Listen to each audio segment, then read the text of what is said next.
Study IQ IAS, अब तैयारी हुई अफोर्डेबल।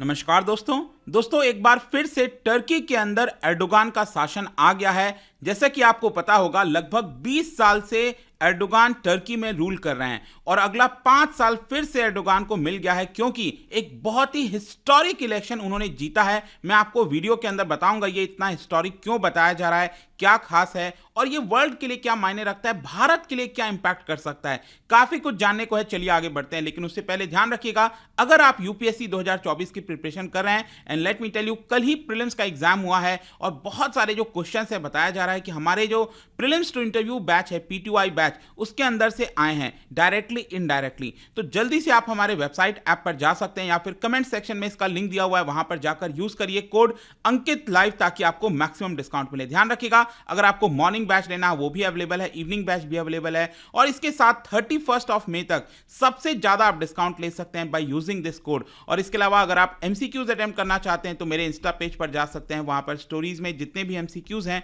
उसको आप अटेम्प्ट कर पाएंगे। चलिए शुरुआत करते हैं और सबसे पहले देखते हैं एग्जैक्टली हुआ क्या है। देखिए एक्चुअली क्या है ना, टर्की के अंदर अभी आपने सुना होगा 2 हफ्ते पहले भी इलेक्शन हुआ था, लेकिन क्या हुआ, उसमें किसी भी कैंडिडेट को 50% से ज्यादा वोट नहीं मिला था और इसी की वजह से वापस से वहां पर चुनाव हुआ और फाइनली एर्दोगान को 50% से ज्यादा वोट मिल गया है और इसी की वजह से वो टर्की का ये इलेक्शन जीत चुके हैं। और सबसे खास बात यह है कि उनका ये जो रूल होगा वो अब 3rd डेकेड में जा चुका है। मैं आपको बता दूं 2003 से, जी हां 2003 से एर्दोगान टर्की के ऊपर शासन कर रहे हैं। और यहां पर उन्होंने अपने विक्ट्री स्पीच में बोला, I thank each member of our nation for entrusting me with the responsibility to govern this country once again. And बताया जा रहा है कि कल उन्होंने अपना जो विक्ट्री स्पीच है वो लगभग 3,20,000 लोगों के सामने दिया। एक बहुत बड़ा विक्ट्री स्पीच हुआ और साथ ही साथ उनके जो सबसे मेन ओपोनेंट थे केमाल किलिकदारोग्लू, ठीक है, आई डोंट नो किस तरह प्रोनाउंस होगा, बट ये है आपका स्पेलिंग, और ये केमाल किलिकदारोग्लू ये ओपोनेंट थे सबसे इंपॉर्टेंट। और बताया जा रहा था कि काफी टफ कंपटीशन होने वाला था, बहुत क्लोज फाइट होने वाली थी और कई सारे जो एग्जिट पोल्स आए थे टर्की के अंदर उनको ये बताया जा रहा था कि जो इनके मेन ओपोनेंट है केमाल किलिकदारोग्लू, वो यहां पर शायद ये इलेक्शन जीत चुक सकते हैं। वैसे मैं आपको बता दूं, किलिकदारोग्लू को गांधी केमाल के नाम से भी जाना जाता है, क्योंकि उनके जो थॉट्स हैं वो गांधी से काफी ज्यादा रिलेटेड हैं, काफी, और लगभग 6 ओपोनेंट्स जो पार्टीज हैं उनसे मिलकर ये उन्होंने यहां पर पूरा जो पार्टी है वो बनाया था, उनकी तरफ से रिप्रेजेंट कर रहे थे और काफी टफ कंपटीशन मिला है एर्दोगान को, ये आप कह सकते हो। देखो यहां पर टर्की में जो इलेक्शन होता है उसको समझना भी थोड़ा इंपॉर्टेंट है आपके लिए। टर्की में आप देख सकते हो लगभग 60 मिलियन वोटर्स हैं, मतलब 6 करोड़ के आसपास वोटर्स हैं जिन्होंने वोट किया। और ये वोटिंग मैं आपको बता दूं टर्की में प्रेसिडेंट के साथ साथ पार्लियामेंट के लिए भी होती है। पार्लियामेंट पर मैं बाद में आऊंगा, लेकिन सबसे पहले यहां पर जो वोटिंग है वो प्रेसिडेंट का अगर आप देखोगे तो किसी भी कैंडिडेट को 50% से ज्यादा वोट चाहिए होता है। मान लो 4 कैंडिडेट हैं और किसी को भी वोट नहीं मिला 50% से ज्यादा, तो क्या होता है कि जो दूसरा संडे होता है उसके बाद वहां पर फिर से चुनाव होता है और इसीलिए ये चुनाव हुआ। और जो पार्लियामेंट है, ये पार्लियामेंट आप देख सकते हो टोटल 600 मेंबर्स हैं वहां पर पार्लियामेंट में, और वो प्रोपोर्शनल रिप्रेजेंटेटिव के हिसाब से ये वोटिंग होती है। जिस भी पार्टी को एटलीस्ट 7% वोट मिलता है उसको सीट दिया जाता है वहां के पार्लियामेंट में। खैर, इंपॉर्टेंट इस बार जानना है आपके लिए प्रेसिडेंट का इलेक्शन। और यहां पर आपको यह भी पता होना चाहिए कि 2013-14 के पहले अगर आप देखोगे तो टर्की में अभी तो क्या है कि वो पूरी तरह से प्रेसिडेंशियल सिस्टम हो गया है। पहले टर्की क्या हुआ करता था, पार्लियामेंट्री डेमोक्रेसी हुआ करता था, लेकिन अब पूरी तरह से प्रेसिडेंशियल हो गया है। देखो यहां पर अभी तक 20 साल उन्होंने कैसे शासन किया ये आप देख सकते हो। एर्दोगान अगर आप देखोगे 2003 से लेकर 2014 के बीच में वो प्राइम मिनिस्टर थे, तो उस समय एक प्रकार से प्राइम मिनिस्टर की ज्यादा महत्व होती थी। जैसे भारत में है ना कि पीएम की ज्यादा महत्व है, वही सरकार चलाते हैं, वैसे ही पहले हुआ करता था। लेकिन अब वो प्रेसिडेंशियल सिस्टम हो गया 2014 से, और 2014 से अगेन लगातार एर्दोगान ये चुनाव जीतते आ रहे हैं। जैसे भारत में 5 साल का कार्यकाल होता है, वैसे वहां पर भी जो टर्म है वो 5 साल का होता है। तो ये आपको ध्यान में रखना है। तो क्या हुआ कि टर्की में जो मेन ओपोनेंट्स है, ये आप सभी के नाम आप यहां पर देख सकते हो, इनमें से पहले राउंड के वोटिंग में किसी को भी 50% से ज्यादा वोट नहीं मिला था। सबसे ज्यादा वोट यहां पर एर्दोगान को ही मिला था, लेकिन 50% क्रॉस नहीं किया था। लेकिन फाइनली ये आप देख सकते हो जो कल रिजल्ट आया है टर्की के अंदर यहां पर एर्डोगान को लगभग 52.1% वोट मिला और जो किलिक दारोग्लू हैं उनको 47.8, मतलब ये भी थोड़ा क्लोज ही था, बहुत ज्यादा क्लोज नहीं, लेकिन स्टिल आप कह सकते हैं इसी की वजह से काफी सपोर्ट भी मिल रहा था। और टर्की के अंदर एक प्रकार से काफी डिवाइड हो गया है इस समय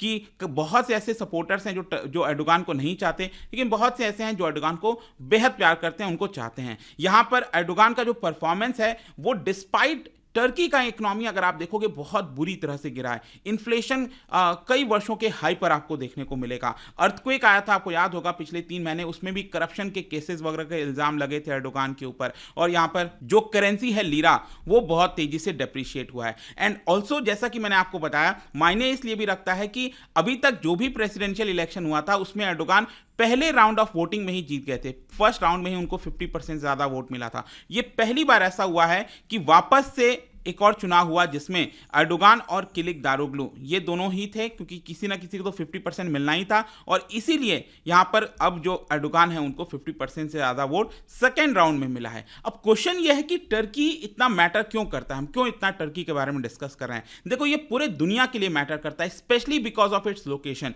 ये लोकेशन आप देखोगे टर्की की, इसकी जो कैपिटल है, ध्यान रखिएगा, कई लोग कंफ्यूज होते हैं, सोचते हैं इस्तांबुल है, नहीं, इस्तांबुल एक बड़ा शहर है लेकिन इसकी कैपिटल है अंकारा। ध्यान रखिएगा, यहां पर आपको मिडिल में मिलेगा। तो एशिया के अंदर इसका मेन पार्ट है। इसकी जो बाउंड्री आप देख सकते हो सीरिया और ईरान के साथ यहां पर जुड़ती है। ये सीरिया हो गया, ईरान हो गया, इराक हो गया, यहां पर ये जुड़ती है। लेकिन सबसे इंपॉर्टेंट जो इसका पार्ट है वो है, अभी रिसेंटली आपको पता है रशिया यूक्रेन का जो वॉर हो रहा है, तो वहां पर रशिया यूक्रेन के लिए अगर उनको सी के थ्रू जाना है तो उनको बॉस्फोरस स्ट्रेट से गुजरना होता है। और इसका जो कंट्रोल है बेसिकली वो टर्की के पास है। और इसी की वजह से ये जो लोकेशन है टर्की की वो बहुत ज्यादा इंपॉर्टेंट है पूरी दुनिया के लिए। तो कभी भी चाहे टर्की यहां पर रोकना चाहे, कुछ करना चाहे, वो कर पाएगा। अंडर एर्डोगान अगर आप देखोगे तो देखो, एक चीज मैं आपको बता दूं, पूरे अगर आप इस्लामिक वर्ल्ड में देखिए, पूरे मिडिल ईस्ट में अगर आप देखोगे जहां जहां पर इस्लामिक शासन है वहां पर टर्की एक इकलौता ऐसा देश था जहां पर आपको अच्छी डेमोक्रेसी देखने को मिलती थी। बाकी आपको किसी भी इस्लामिक कंट्री में डेमोक्रेसी